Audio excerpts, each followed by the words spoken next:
Hi friends, hello and welcome to February's Creativity Delivered. The first project that we're going to be making today is this really fun, I think they're like sunshine beam type looking card. And I'm going to show you guys a really great way to make this. It's super simple.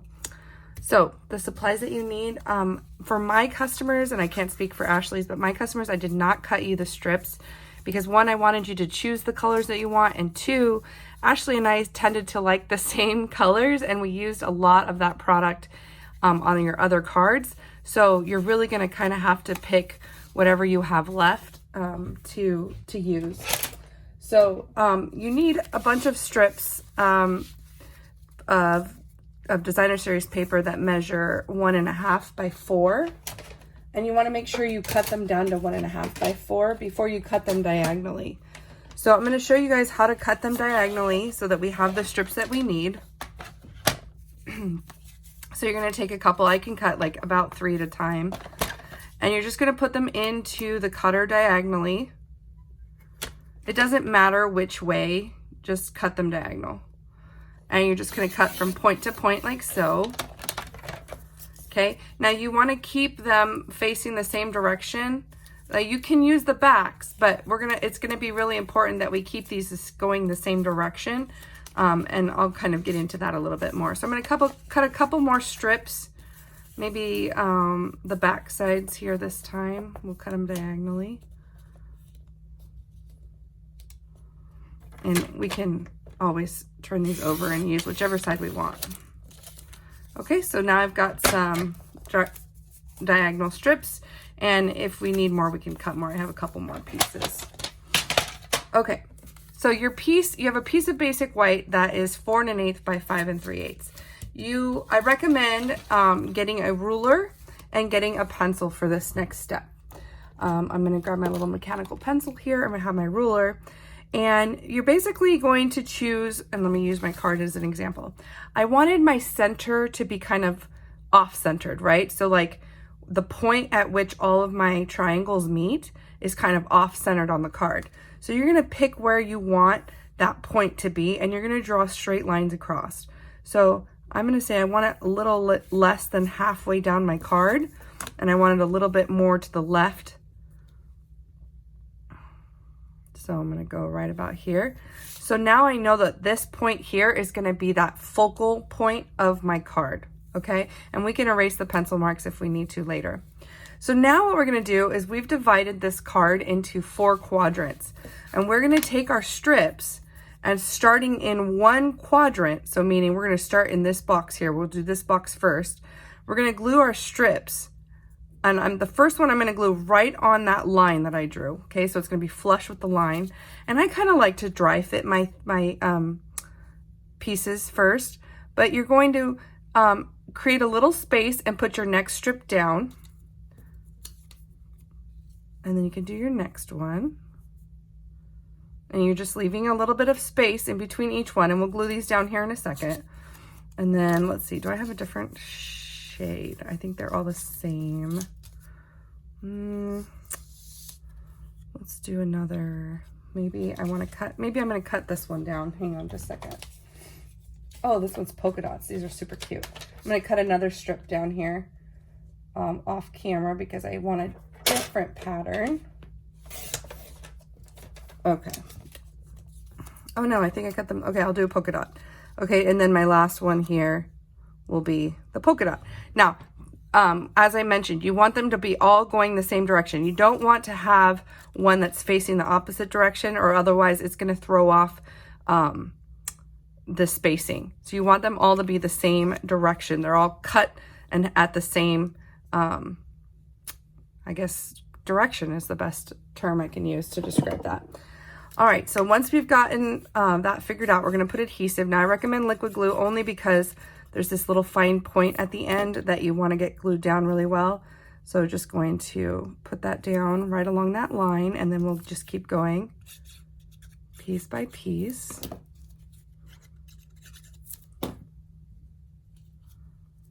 Please excuse my voice. I'm fighting a cold right now, and it's no fun. It always attacks my voice box. Always, always. So I apologize for the sniffling. Okay, oh, I got a little crazy with the glue there. And then this last one. And we are going to leave a little bit of space because our next point is going to come right up against this line here. Okay. There we go. All right, so now we're gonna start on our next quadrant. And the nice thing about this is you can go a different way with your pieces. So you can see this is the opposite direction as the first way that I did it. You can do that as long as they all stay in the same quadrant, right? So that same section. So like I mentioned before, we're gonna do we're gonna do a different direction on this one in this section.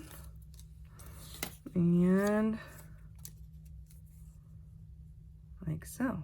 Okay, so there's gonna be my second section. I'm just gonna put some adhesive on the back of these. Always starting with the line, because I kind of want to hide my pencil marks, right?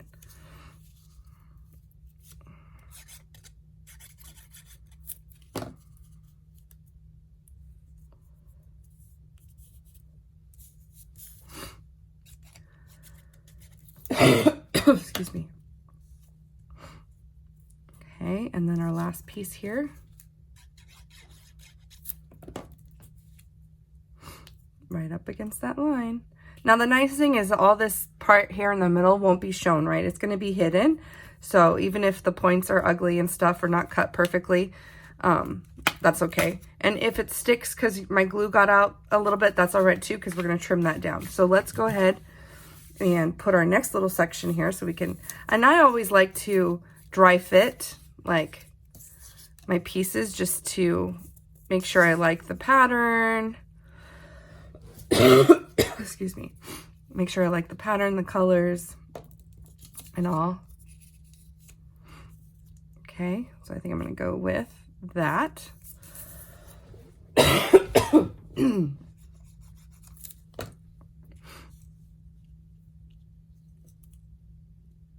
one. Again, making sure same direction with the papers in each quadrant. Who knew that that was the secret to these things lining up just right? I didn't know that.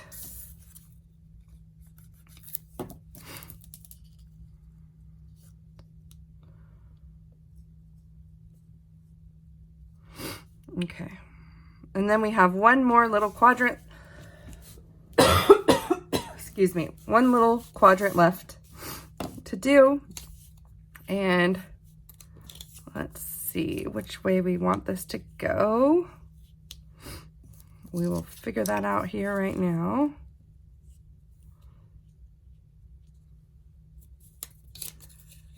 And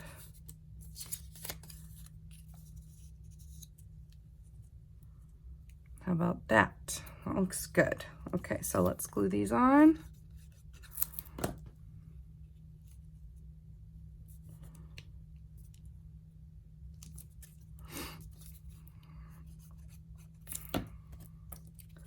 I love Starburst cards, or sunburst cards. Is that what they're called? Oops, sorry, did not mean to bump the camera.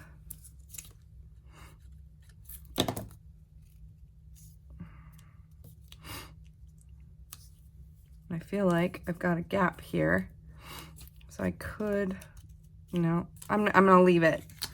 I'm gonna leave that little space. So it's kind of bigger than the others, but I'm gonna leave it because I feel like the alternative would be too noticeable. So, all right, once you've got this, then you're going to take scissors, or you can put it in your trimmer, and you're going to trim down the sides so that all these pieces are cut off.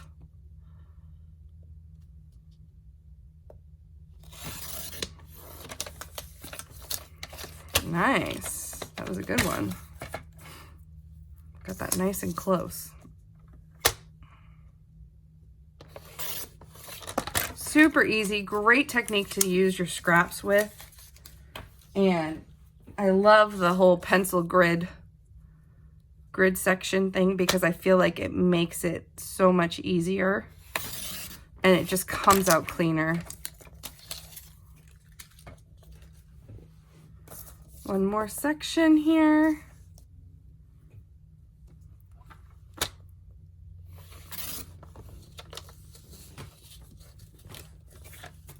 Okay.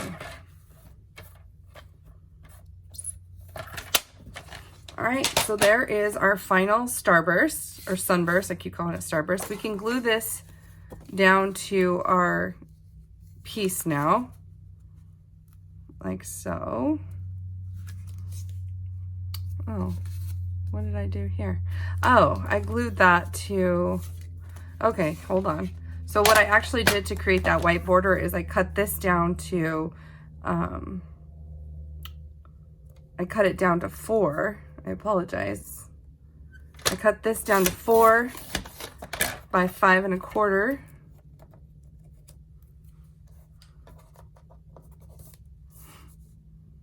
Five 1/4. Like that. Get all these scraps out of here. Sticky scraps.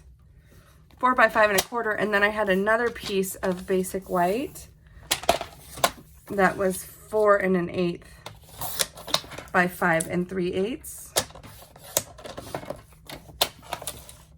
And I glued that to that so that there is a white border not only between the DSP but also between the Pool Party and the Designer Series paper. So once we've got that, we can glue our pieces together. You know, once you design these and then you go back to record the video, you're like, wait, what did I do? And then also make sure that it's the direction that you want. So I want my center to be at the bottom.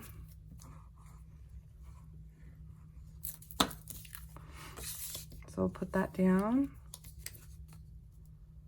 There's our little starburst. Okay, and then you should have a vellum circle, which you can glue down. I'm just gonna put a little bit of adhesive in the center where nobody will see it. I think this is nice. It gives it kind of softens the background a little bit, and kind of helps the boot and the cloud kind of pop out a little bit. So now we're gonna stamp the boot. So get your Pool Party ink out, ink up the boots,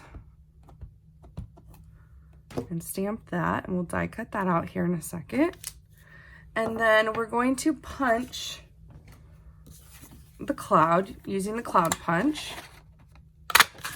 Now I went ahead and stamped my cloud with Mango Melody ink. I did the Rain or Shine, Rain or Shine, I'm here for you. I don't know why I was, Rain or Shine, you're always on my mind. Okay, so stamp that. And then I took a little sponge and I did some sponging just to make the cloud kind of stick out a little bit more. So I took my Pool Party ink and just sponged the edges of the cloud. This is just going to help it pop a little bit. Okay, so there's that. Now we can die cut our boot. And then we will put those together. Now what I like to do is put this up on dimensionals, which I gotta get into a whole new brand new pack here.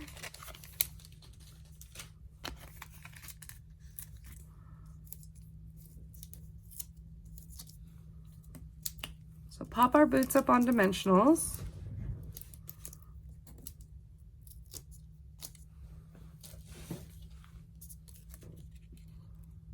Right there in the center, and then we can put our rain cloud right next to it.